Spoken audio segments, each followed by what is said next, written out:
wafiira mu nju nga weebuuza naakyogerako naani ng'ebizibu bikuyinze va mu banaagamba batya kubanga si bali mu mutima gwo. Bw'olifa toliddamu kukyogerako era tolifuna mukisa gukyogerako wabula okuleka abaana bo nga babonaabona. Yanguwa tusale amagezi kati. Omukyala oba omwami save a soul, taasa omwoyo ne Queen Mother. Naawe ali eyo ng'osobola okuyamba ku bantu bano tweyanzizza. Omutima bwe bulamu, amaka ly'eggwanga.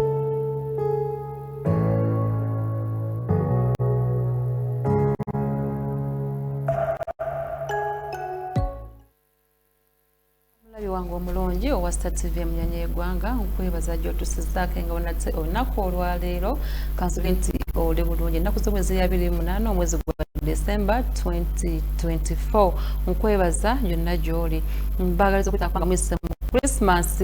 ennungi era nsuubira yatambudde bulungi nnyo kwali tuwulidde nnyo bintu byafujjo oba accidents nnyingi nnyo ezabaddewo era tusaba n'omwaka tugukomekereze bulungi nnyo mubeere nga mwekuuma nga bw'oba onywedde mukwano era tovuga wa omulala akuvuge naawe avuze ate vugiza obuvunaanyizibwa tubeere nga tutambulira wamu. Abamu mwebuuza ate leero Queen Mother abadde atyanga jidde mu Gomesi leero Women's Day. Si Women's Day wentu wenda biseminaye nti nabagamba ndi mami w'abalungi kati mami omulungi munaye leero bakufumbiza umva kufumbiza naye ate nga namwe munneetaaga ne ŋŋamba kankimaliriza ekyeri ate nziruka emisinde akadde kabatenga kantwalaganya ne ŋŋamba naye nedda nina okujja nempereza abantu bange bakufumbiza muwalange Nabule Maria bannange nkwagaliza obufumbo obulungi mbadde mama tuva ku lutuka Namirembe nkwagaliza obufumbo obulungi na mwenna ababaddeyo mukama abawe yamusinga okubanga mwagala Quentin na mwami Kayuwa nkwagala okumya mukyala Maria muwalange mukomere ddala era nga mbagaliza obufumbo obulungi yensonga ki leero nzidde mu Gomesi sawanya kweyambula ngambi bugambya n'amanya taga kitiibwa kya Buganda leero mbaweerereza mu Gomesi. Ate nga nvudde mu byessanyu ngenda ate okusaasira bannaffe abafiiriddwa abantu bammwe olunaku oba mu wiiki zino ddala ewiiki ezisemba mu mwezi guno abantu babeera nga baagala babeereko n'abantu baabwe balye basanyuke. Tulaba abantu bangi nnyo ennaku ezo oba tulavulinga bagenda ku bakadde baabwe babeere nga balya nabo ennaku enkulu naye ate eryo bannaffe abatasobodde kubanga bakifuna olw'ensonga nti bafiiriddwako abantu baabwe. Mbasabira Mukama abagumye era nga agenda kubanga mudda mu nteeko mudda mu mbeera nkimanyi 2024 togenda babeera mwaka mulungi era muli gujjukira ebiseera byonna nga nange 2023 wesobola mwerabira kuba omukadde wange mmwe yagendera awo nno bwe ngenda okusaasira mukwano gwange Mugisa po ng'osinziira UK wafiiriddwako maama kiruma nnyo okuba nti ate omukadde yagenze nga toli Uganda nkitegeera olaba obeerawo olabye ddala nga olinga olina kyoyagala okole olabe nti kimu kitambula bulungi obeera nga togenda bamuziiki togenda bamuteekwe naye nga te kirina okubanga kibeerawo. So omuntu oyo wabanga takugenzeeko ng'ate oli wala nnyo mukwano so kati nkitegeerawo kiruma nkitegeera ennaku gy'olimu olaba ng'ogawa singa nnabaddewo oba singa nnabaddewo naye Allah bw'atuwa ekiteekateeka tomanya. Nga mwenna abafiiriddwako abantu bammwe nsaba Mukama abagumye. Amanya ndi Maishara mu Queen Mother mami w'abalungi second last born wa mama inna lillahi wa inna ilaihi rajiun. Allah akumpire jana Firdausi namwe mwenna abagenda Allah abawumuze mirembe. Wiki ewedde twayogera ku twalina omukyala Shamim yalina obuzibu bw'olubuto ng'omwami we yafa accident. Omwami owe yafa nabeera mu nnyumba n'agobwa ebyaliwo mwabira batabiraba jagenda ku YouTube ojja kubangola program eyo nate tugenda kubanga tukola naye tubabulire ekiriwo nakyo kyemukoze era nga mbebaza esheno lero kubebaza nayadde tukyetaaga obuyambi ate obutenetene ngenda kubanga mpumulamu katini nnyo nkomewo ne mukyala Shamim atuwe ku updates ku biki ebiriwo ku obuyambi bwe mwatuwa tovaawo ngenda kubanga nkomawo naye. zebwa ng'obulidde okwogerako naye waakiri omutima gukkakane tofiira mu nju nga weebuuza naakyogerako naani ng'ebizibu bikuyinze va mu banaagamba batya kubanga si ebali mu mutima gwo bw'olifa toliddamu kukyogerako era tolifuna mukisa gukyogerako wabula okuleka abaana bo nga babonaabona yanguwa tusale amagezi kati omukyala oba omwami save a soul taasa omwoyo ne queen mother naawe ali eyo ng'osobola okuyamba ku bantu bano tweyanzizza omutima bwe bulamu amaka ly'eggwanga.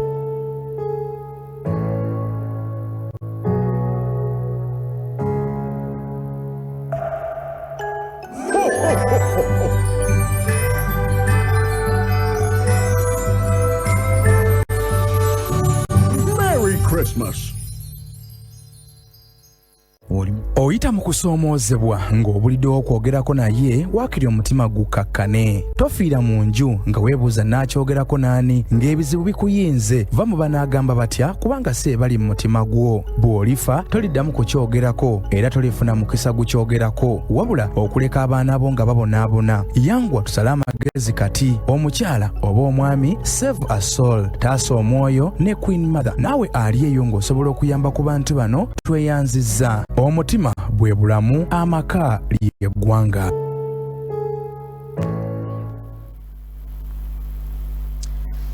Nesimye okuba nti okyali ku Star TV emnyonyi y'eggwanga ng'era okyalinange Maisha mu Queen Mother mu programu yaffe eya Save a Soul taasa omwoyo nkomyewo ne mukyala Shamim okubanga atubuulirako ku bitonotono naye okubawambako ebitono okubawa updates nsooka okubeebaza mwenna kyemwakola mwaddukirwa omulanga gw'omukyalo ono okuba nti yali anoonya wadda mu mbeera gy'alimu ey'olubuto era ntuusa omusago guno okubagamba nti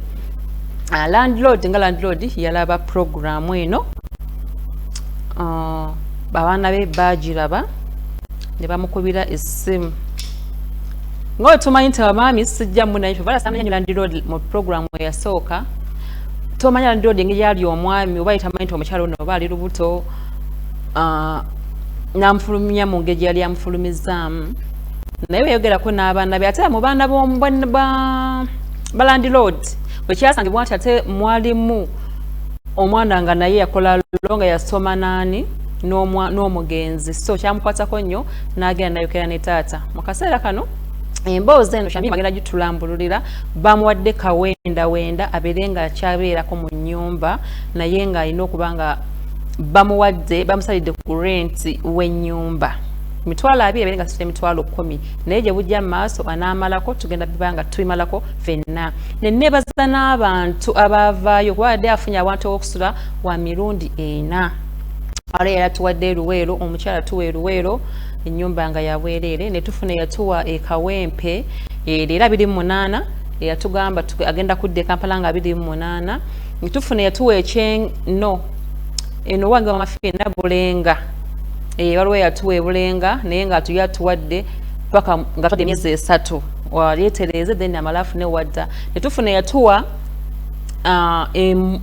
Mukono so nga tulina okuba nga tusalawo bulungi ensonga lwaki nzize wano byonna mubimanye kuba mmwe mudduukirira tusazeewo tutya agenza tulina okusalawo ngaffe naye nga tulina okuba nga tubawa updates ngenda kuba nga mubaleetera asooke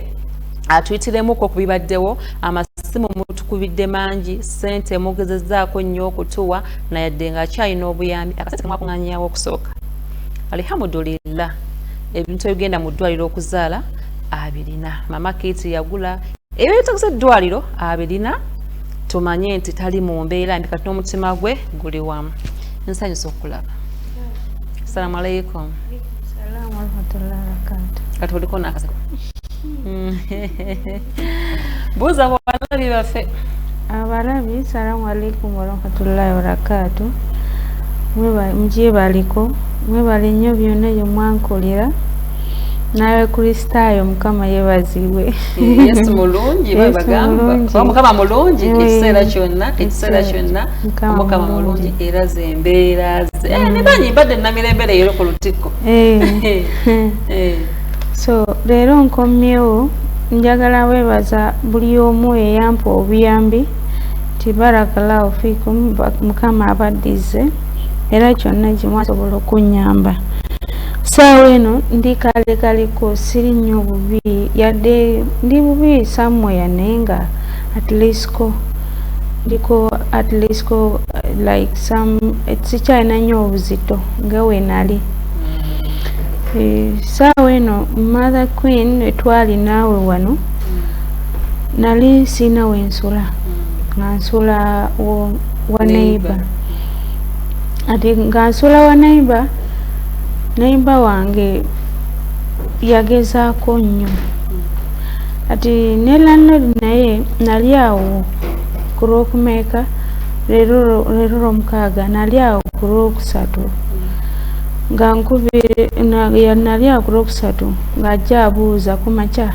ajja abuuza neighbor wange n'abuuza neighbor wange ono omukyala wa lubuto ali ludde wa? Oyo n'amugamba waali badde omwagala n'agamba badde omwagala ajje wano. We nagenda n'angamba kayiteko chairman. We yayiteko chairman ne batuula n'abaana be. Kati ekisooka omukazi we yajja gyendi ne mutabani we ne bambuuza obuzibu ki bw'olina tulabyeko ebintu ku YouTube.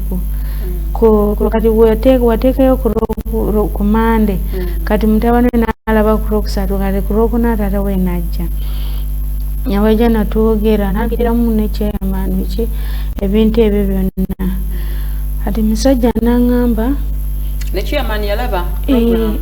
yalabako program. Kati ne mugamba omusajja wali omanyi nti nno nimba byena byempitamu ebyo byempitamu. N'angamba kaale n'agamba let me just call chairman tubyogeremu. Kati chairman alina mu bintu bizibu oye n'angamba mwami ono naamusobola ebintu bino simanyi engeri kyagenda bitwala. Ne mugamba nze Katonda kati aliwo asalawo buli kimu. Ale twatuula omusajja n'angamba tayogera nnyo bingi. N'agamba ennyumba yange badde ngyetaaga waliwo eyasasula dda naye saawa eno badde nkusaba ngenda kuddamu okuwa ennyumba. Awo nensooka nenkaba nali nno mmanyi asaaga nange ngenda okuwamu ennyumba wabula you have to be paying money. Sigenda kuwa yaweerere out of 200 ogenda kumpanga ku mutwalo 10 masanyalaze mutabani amazzi mutabani wange yagenda bikolako ebyo yabimanyiko ebyo engeri kyagenda bikola. Kati mutabani we engeri kyeyali amanyi bba wange era kyamukwatako nnyo. Mutabani wa landlord basomangako bombi. Kati twali awo chairman era n'agamba tuteekemu biwandiiko. Omusajja n'agaana n'agamba nedda just njagala ayingire ennyumba sikyayagala abonaabone because ebintu buyinaamu ebintu nenga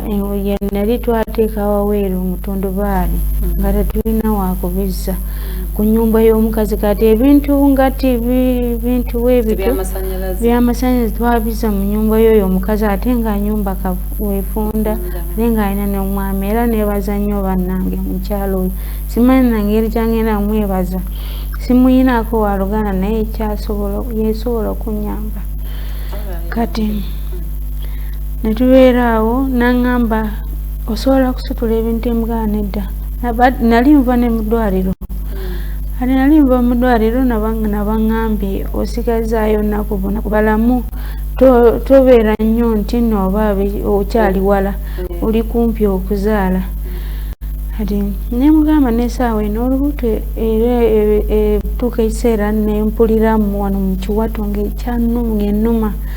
Nagamba kati obeera naani? Nemugamba omanyi mbeera nzekka. So kati ebintu mu nnyumba bakiza ne biyingira. Ebintu ne babiyingiza nampitiramu omuntu ne basiiba mu kitanda. Nagamba otandikirawo awo. Kati abalabika nga abalungi ebintu mu nnyumba yabiyingiza landlord yagambye agenda kubanga amwe emitwalo 10 naye tukyalinawo question mark. First of all tuwulidde yagaana okukola ki okuwandiika yateeka mu buwandiike. So obudde bwonna era asobola okukola ki okukuba bbanga naye ate n'emitwalo 10 tukirize nti tokola tetujja kubanga tugirina buli kaseera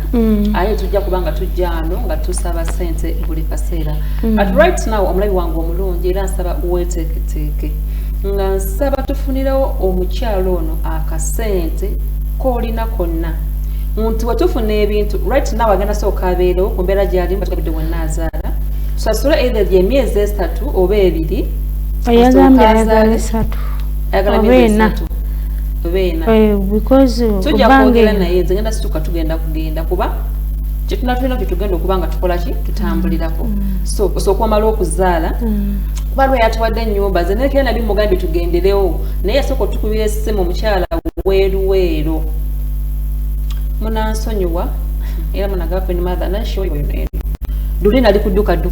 leero mbadde kudduka era lazima ekitabo nkireseemu kyokka nga mulimu amanya g'abantu ne ku ssimu nnako abantu abamu era essimu yabagenda gipakawo nsoma amanya ago abaatuwa naye ate besitalina batuwa amayumba naye wali obalina omanyi ogalina mu kasimu mbalina olina essimu yaabwe esimu eri bagenda kujja bagifuleetere ate sisa abakyala abo n'obaami infact omukyala bali babiri n'omwami n'abaami babiri olundi gwina kwe mukono so tulabe nti omukyala ono wabanga amaze okusaala kuba nalabamu musitula omutwala eruweero talinayo gwamanyi sijanyweredde eddagala kutukka bintu kugenda neŋŋamba soke tulindemu bwetubanga tufunyewoko kacyansi akoona okubanga amugendekereza gino emyezi 2-3 ku mitwalo 10 tusooke tusasule wano amale okuzaala then kuba omukyala weeruweero teyaliiko komo yagamba abeere mu nnyumba eyo era tujja kubanga twetaaga obuwandiika of course abaagala otuwa ofa eyo taleme kubeeramu after 2-3 months ojja omugambe fuluma nga litanneetereeza n'omwami omulala eyatugamba weekawempe bagatuwa essimu tusobole okusobola okujjukira amannya ago weekawempe yatugamba nga 28 lwakomawo oyo naye tatuwadde komo bwenna njagala ntule nabo tumanye agenda kubeerawo bbanga ki omulala mwami wa mukono oyo nagenda mukyala nalaze missed call omutaliiwo nangamba omukyala mwami wange yabadde ayagala okwogera naawe naye omukyala yadde agambye ajje mukono tulinawo omuziguluumu asobola okubeerawo omulala yali waawa I think they are the only people. Nikulange wale mulala bani n'abatuwa obugoye bamukwano mwebati mwatuwa obugoye n'abakyali mu byalo naye nga mwasuubiza bannange mwebale mutuwadde sijagamba temutuwadde naye tukyetaaga ennamba y'essimu kw'oba oteeka ssente eri 0704 190 122 ali mu studio ngenda kusaba oteeke ku studio namba tutekeyo ne kwene namba tusobole okubanga tule naawe enteesayo nizo kubanga nze ndowoozezza bwensi okugamba Queen Mother bwe tuti naye twogera bino byonna muli kiki osinga kugamba nti Queen Mother tukole bwe tuti kiki kyoyagala nkole nze nga nze Queen Mother kyenandyagadde oyo omusajja gebe nga mpadde ennyumba because the first thing is singa mba nvudde entebe kuba nina neighbor wensobola muzukusa ekiro nemugawa waaye ndi wenti ne wenti badde nsaba ontwale mu ddwaliro abantu abo abampa amayumba it was not a bad idea, it was a good idea naye singa ogenda wantu nga tabakumanyi so ekintu kyebadde njagala n'ekirala badde njagala kale nfuneko ssente nsasole oyo omusajja ebbanga gye yaŋŋambye emyezi 3 naye ŋŋambye oba ena because omwana okutuuka myezi ng'ena osobola kutandikirawo onoonyako emirimu ekyokukola kyeyaŋŋambye naŋŋamba ssente kyompa oba 3 months most especially yaŋŋamba 4 months naŋŋamba osinga ompa mutwalana sinaako buzibu era nja muyita gundi chairman ne defense ye defense kuba abantu abo baali awo bonna ne muwala we ne mutabani we ne mukyala we chairman yaŋŋamba oba masanyalaze kuba nina yakamita yange mu nyumba naŋŋamba oba ewedde omukubira simu waliwo ne musajja eyampa eyampa gas olugwa ngambe yakuwa gas ngeri empty ngeri empty nangamba naye yatuwa kinene era kinene nangamba ojari feeling ewange nongamba Queen Mother kati sina ze feeling gas sinaba anaganya gero tu feeling ira gas enemera tugirimu njagala mukyalo mukwateko lwambeere eno yakuzaala kikabera kyalubeerera baba sweetheart so usaawa eno tufiiringa gas wa mitwalo 5 mumeka yakuwenda etono ya mitwalo 3 mitwale no 53,000 yes ya 6 kilos Starbucks emitwalo 5 mu 13 tumufiiringire gas atugambye landlord kwanange nganze simenza bwendowooza abaatokera ku namba z'essimu tuulize ku birowoozo byammwe ngaze ndowooza abasooka abeerewo kuba kati essaawa yonna tujjukire nti azaala mu first week ya January abasawo tebamuwa so okutambula kuno kuyinza obutatukola bulungi singa tubadde ddala kati nga tuli ku kisenge kuba tuwulidde ebintu byali bibikudde oba ebitondo baali naye kati landlord oluvannyuma lw'okulaba show yakkiriza adde mu nnyumba kifo ky'emitwalo 2 abeere nga mu emitwalo 10 Mutanga landlord nakkiriza sasula amazzi chairman w'ekyawo nakkiriza omusasuliranga amasannyalaze kati yafunye gas ndowooza kuba nasobolanga okufumbira tujjukira era yekka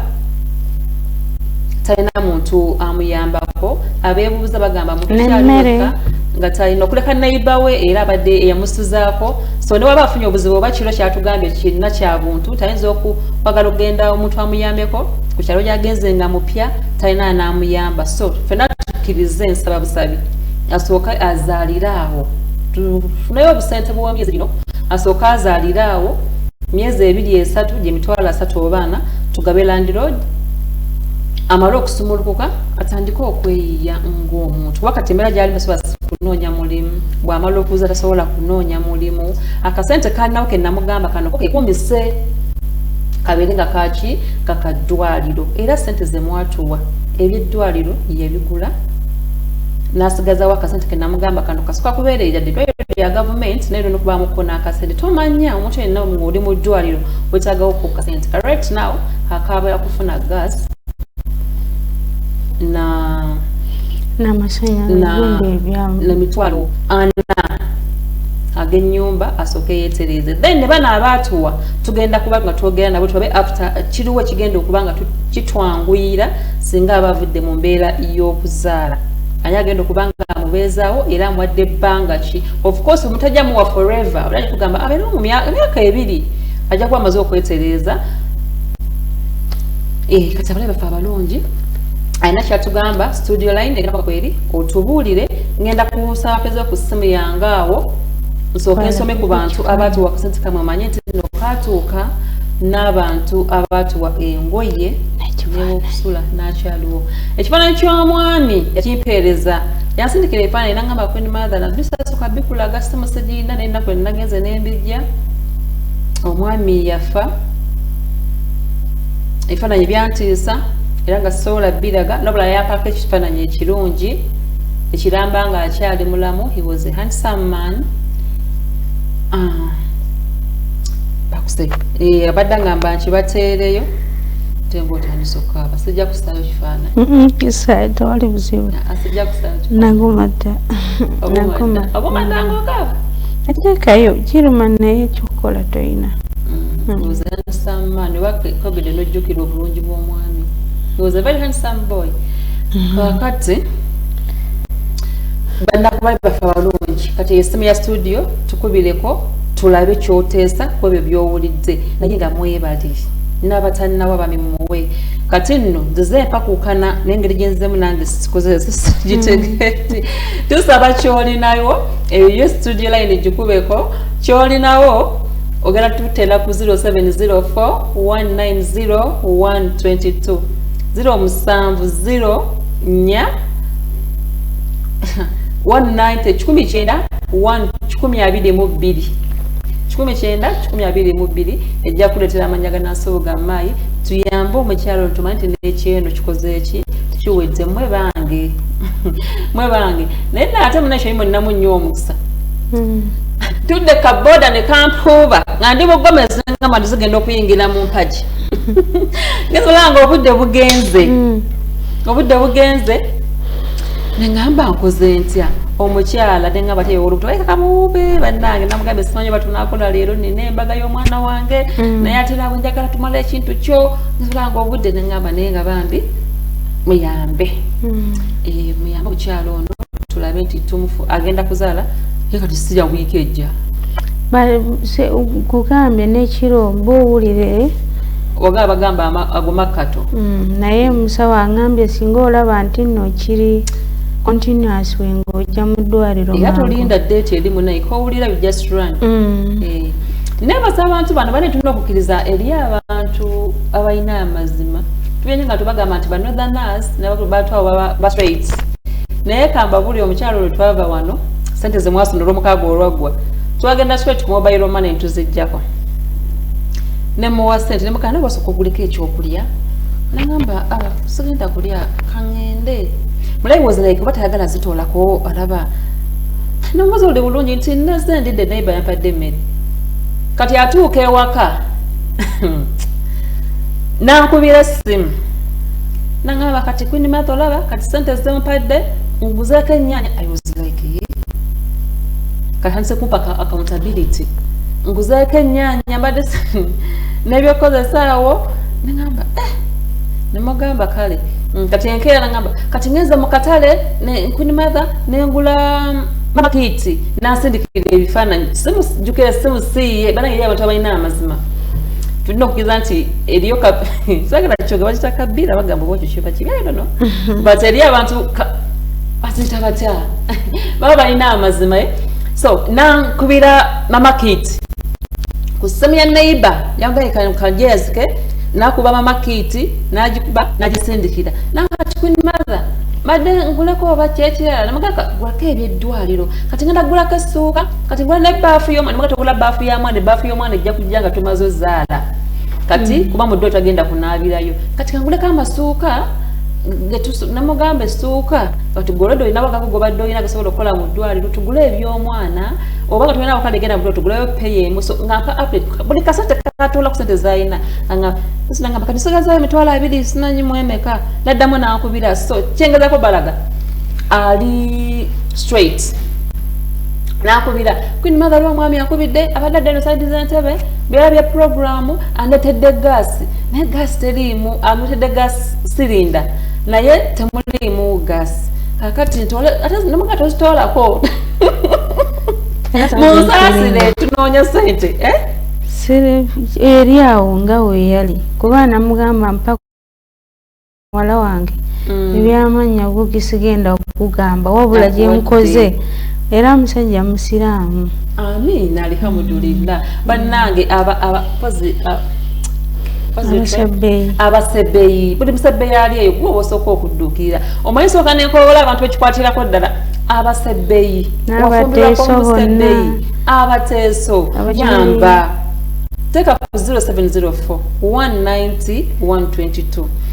abasiraamu buli musiraamu gy'oli nedda akyali ku basebeyi wafumbirwako mu basebeyi wafumbirwako mu bateeso olinayo mukwano muteeke n'abaganda nabo kuba abanjagadde anti yasookera ku bali abaganda bakwagala nnyo era tukwagala nnyo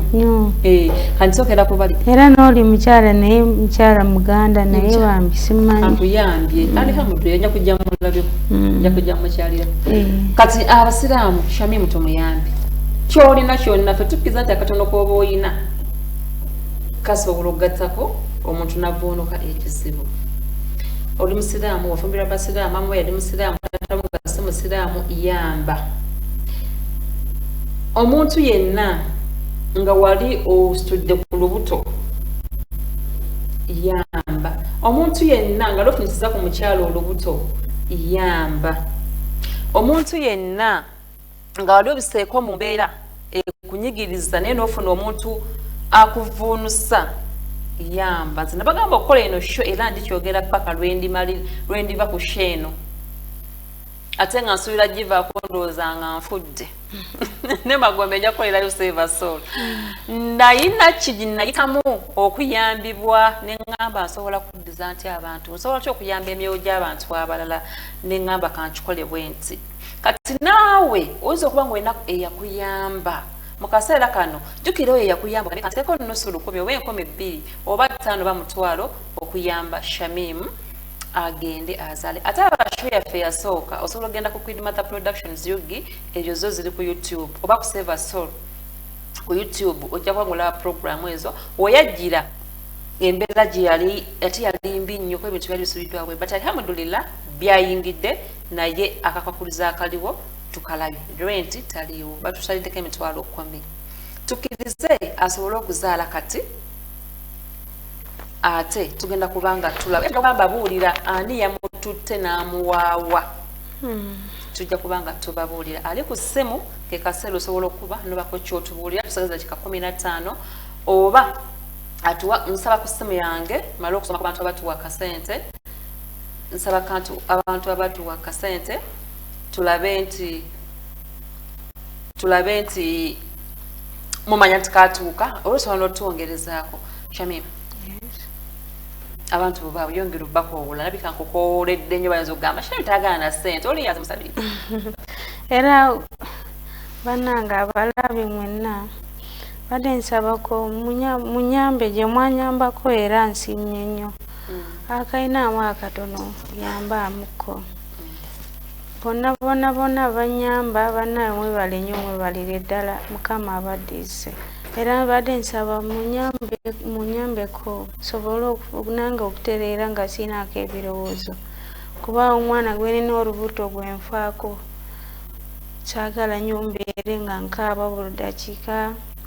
n'ekyokubiri sometimes emmere siina mu nnyumba wabula oyo neiba wange wenakwagamba bwe nali mbeera naye yatera nnyo obukolako waji mukwano Hello? Hello? Hello? Mimi tugende maaso. So abalabi mwenna mbadde nsabako ku buyambi bwammwe kuba gye nayitako simanyi kyali mwana muto naye ebyendabyo bingi nange badde njagalako like okubeera nga ndi musanyufu already ndi musanyufu muko wabajja kiri bubi siri bubi nnyo so yonna alina kyayina ogenda kubanga oweereza alwa mpeeza neno message nanga batekereko enamba y'essimu saabagiwandikeko eri 0704 190 122 alina ya MTN eri 772 190 122 okyusa bukyusa code eri 0704 190 122 MTN eri 772 190 122 mukaseera kano watadde kuweza eziri ku screen eziri wansi akasimu kali eri nja kuba nga nzisangako naye nga right now kosobola oteeka nemba nga nsobola okulaba kati ye namba zenva okusoma eya 0704 190 122 ngezaako kunoonya abantu abasindika ssente last week nali nziwandiise mu kitabo naye speed gyenzigiddeko tenganyiza twagala tubeere nga tuyamba omukyalo ono asumuluke bulungi asobole okuba nga azaala omwana we kyonna ky'oyina tukyeyanziza. Hello? Hello? Wanyisewo? Nze namutumba lupi. Wanyisewo? Lubeera namutumba lupi. Yesewo? Omukyalo oyo yakumuyamba yoko naye mukugiremu ku namba yetugagembera kutola. Enamba eri 0704 Enyaku 190 Enyaku 122 0704 190 122 Kale toyanze. Walaikum salam wa rahmatullahi wa barakatuh. Tweyanziza nanga abantu baluwa tweyanziza mwenna abatuwa n'abakyatuwa obugoye bwa baby tweyanzira gamba tagana lukwene lubeera nga lukadde agenda kubanga alwaniriza asobole okubanga temukuba kusema tegenda kusoma tukuba kweri eno kati eri ku screen right now eyo togikuba ko tusaawe eno jagikuba ko nga maliriza eyo yakuteeka ko sente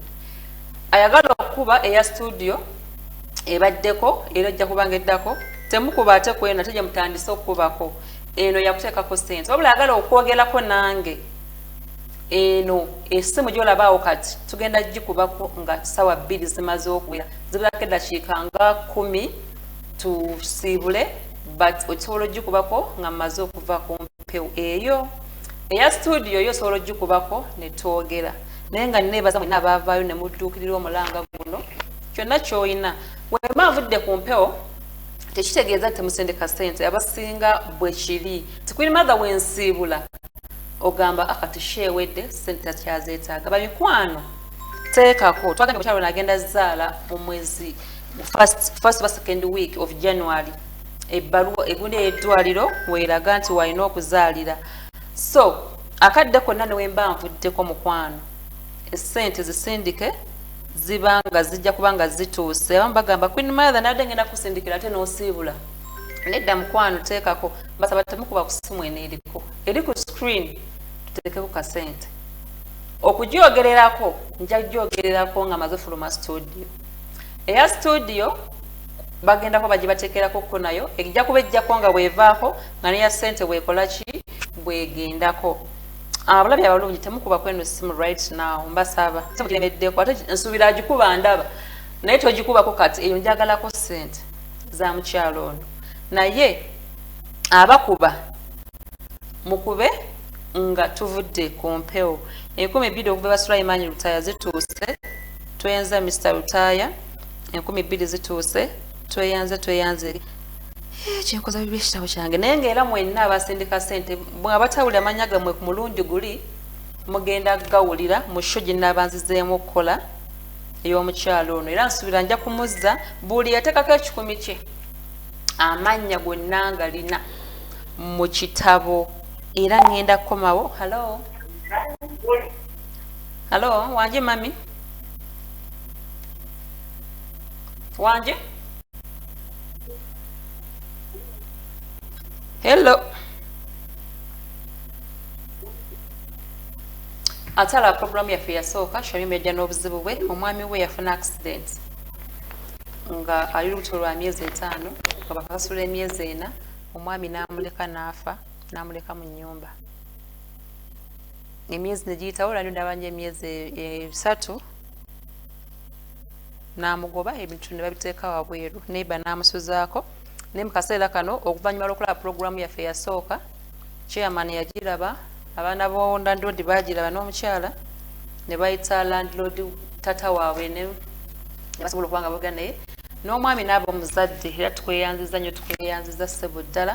n'amukkiriza dde mu nnyumba ne n'amusalira ne ku rent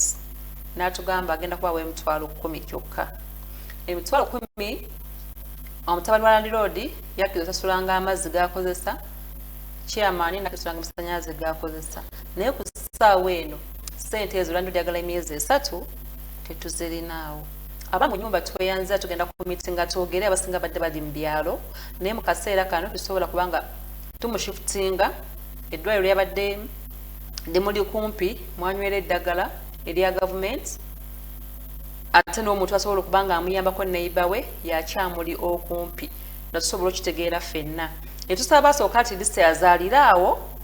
naye gunaba mwezi gumu oba 2 nga atereddemu asobola shifutinga ne tugendewo abantu bano abatuwadde ew'okubeera however tulina okutuula ne tubanga era atuwa yenna alina okubanga ali ready okukola endagaano naffe nti muwadde wabeerewo ebbanga bweriti naye abeere mulinga akimanyi nti wano wenzize munnange si waffe oba si wange ndiwe ebbanga bweriti nga bwanoonya ekyokukola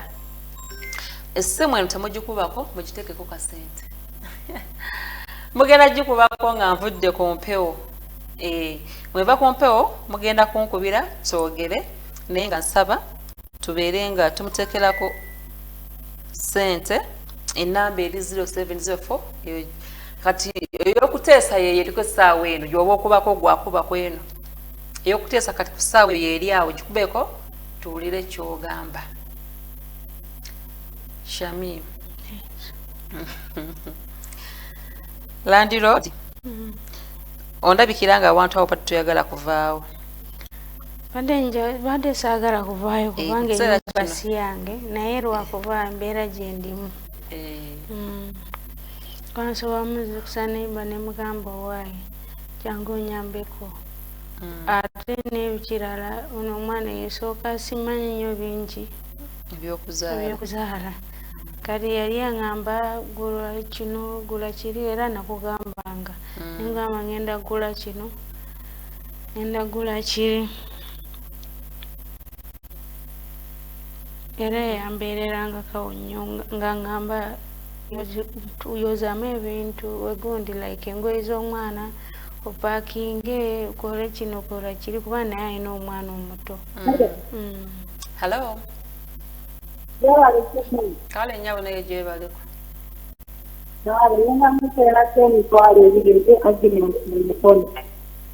Ani? Agnes Mukono toyanza nnyo toyanze mukyala Agnes agatutekerako emitwalo 2. Then waliwo ne mukyala Agnes okyaliko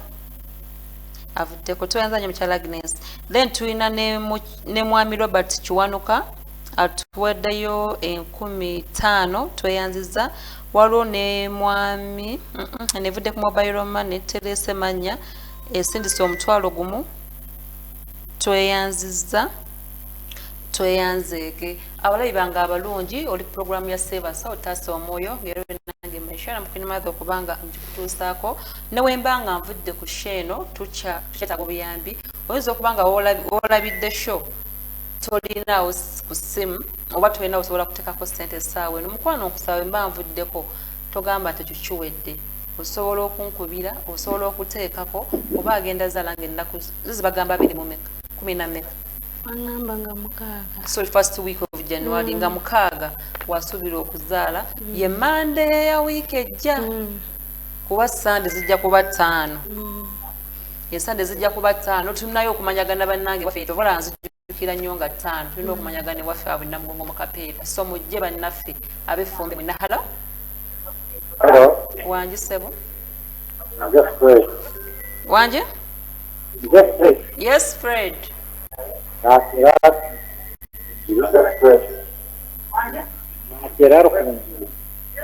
wanje sebo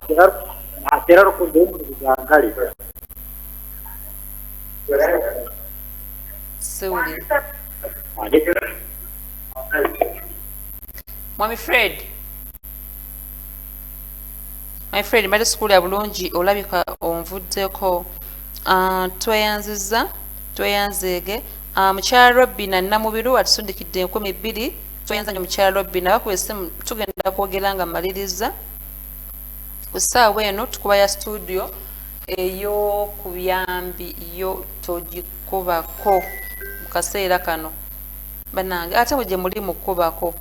tweyanziza tufunye 15 okuva wa mukyala Margaret 15 okuva wa mukyala Margaret niyo shaba tweyanziza nsuubira buli muntu agenda kubanga otuweereza nze kyalimpa ene katooke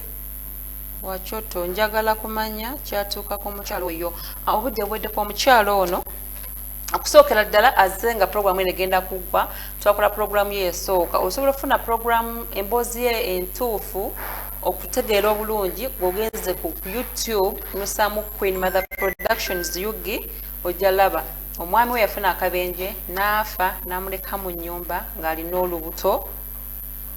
Landlord yamugoba abadde ali bweru Utwakula programu yasooka landlord yakkiriza adde mu nnyumba ne ssente n'azizalako awe emitwalo 10 ezitaalinagala emyezi 3 ekitaliiwo mu kaseera kano ate ng'essaawa yonna asumuluka atugambye agenda zaala nga 6 January. Programu yasooka ebisookebwako eby'eddwaliro byonna alhamdulillah abalabi abalungi mwabiguze ayinawo n'akasente keyeekumisizza ng'omuntu ak'eddwaliro ku ssaawa eno ayagala gaasi olwetu omuzira kisa yatuwadde gaasi silinda talinaamu gaasi kwafumbira then ne ssente z'emyezi 3 egisookebwako asooka azaalire waabadde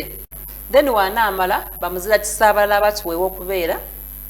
tugende twogere nabo agende atereere ekifo ekirala nga talina pressure yonna ate akolerere omwana we kubanga tujja kubanga tujja no buli lunaku nti tusaba buyambi bwa Shamimu Shamimu sibula balayi baffe tubeere nga tuba ku mpewo tuyanza nnyo tuyanze ke mwena abasobodde okumpa akatono kabadde nako Allah akuddize mukama akuddize n'ekirala badde nkyayagala kuba bintu by'omwana ebirala mukosi kubanga si byonna nti no twabigula si byonna wabula twagulamu obutonotono bye twatandikiramuko kyetugenda tandikiramu naye si byonna omuntu yenna nga asobola kunyamba era nyamba munnange bana embeera seyagaliramu okuntuukako wabula kyatuukayo ndowooza lwa nsonga Allah yamanyi mwenna twayanziza nnyo twayanzeke waliwo omukyala yaŋŋambye enkya abeera kajansi mbwe enkya ngende nkime engoye z'omwana era teyaŋŋambye nalinnya simanyi nerabidde nalinnya nesimuziina kale ojja gendayo enkya balayi baffe abalungi ngenda kubanga nsiibula enju zituuse 1500 ne Kenti Nagawa 2000 zituuse ayina kyolina tuteekereko tugenda kubanga tusiibula naye ngaera nsiibula nga mbeebaza nti mwebale nnyo mwebalire ddala okubanga musobodde okubanga mubeererawo Shamimu mbasaba tusinkane wiiki ejja olunaku lwe lumu essaawa zezzemu mbadde omuweereza wo Maishara Queen Mother Mami b'abalungi